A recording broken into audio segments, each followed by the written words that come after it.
MP decay అరుణ గారు ప్రచారం నిర్వహిస్తున్నారు. ఈ యొక్క ప్రచారం ఏ విధంగా ఉంది అడిగి తెలుసుకుందాం.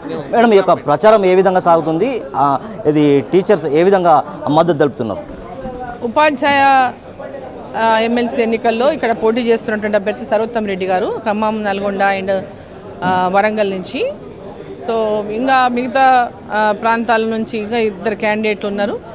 కరీంనగరు, నిజామాబాదు, ఆదిలాబాద్ నుంచి పోటీ చేస్తున్నటువంటి, మెదక్ నుంచి పోటీ చేస్తున్నటువంటి అభ్యర్థులు. గ్రాడ్యుయేట్ అభ్యర్థి ఏమో అక్కడ అంజిరెడ్డి గారు, అదేవిధంగా ఉపాధ్యాయ ఎమ్మెల్సీ అభ్యర్థి ఏమో కొమరయ్య గారు. సో అన్ని చోట్ల కూడా బ్రహ్మాండంగా క్యాంపెయినింగ్ జరుగుతుంది.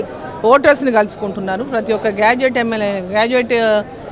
ఎమ్మెల్సీ క్యాండిడేట్ గ్రాడ్యుయేట్స్ని కలుసుకునే ప్రయత్నం చేస్తున్నాడు.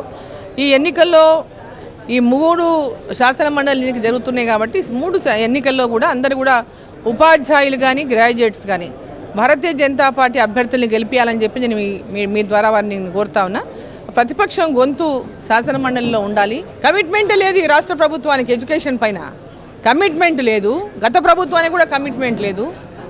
వారు చేయలేదు, చేయడానికి ప్రయత్నం చేయలేదు. ఈరోజు భారతీయ జనతా పార్టీ మీద ఏదో రకమైనటువంటి బురద తల్లేటటువంటి ప్రయత్నం చేస్తుంది. అందుకని వాళ్ళు చేయలేకపోయినందుకు. Bharatiya Janata Party very committed party. కమిట్మెంట్తో విద్య కానీ పిల్లలకు చిన్నప్పటి నుంచి చదువుకున్న విద్య పైన పూర్తిగా పెద్ద ఎత్తున శ్రద్ధతో పనిచేస్తూ ఉంది కేంద్ర ప్రభుత్వం. ఇక్కడ నుంచి వీళ్ళు ఏ ప్రపోజల్స్ పెట్టినో మాకు చెప్పమానండి. ఇక్కడ నుంచి వాళ్ళు అడిగినటువంటి యూజీసీ అడిగినటువంటి వాటికి వీళ్ళు ఇక్కడ నుంచి ఏమేమి ఇక్కడ నుంచి పంపించినో చూపించమనండి. అవేవి లేకుండా జస్ట్ ఏదో ఎలక్షన్లు వచ్చినాయి కాబట్టి మేము మాట్లాడుతున్నామంటే కరెక్ట్ కాదు. తప్పకుండా భారతీయ జనతా పార్టీ కమిట్మెంట్తో ఉంది. ఏ సమస్యలు యూజీసీలో ఉంటాం వాటి పరిష్కారం కోసం కృషి చేయడానికి కూడా సిద్ధంగా ఉంది.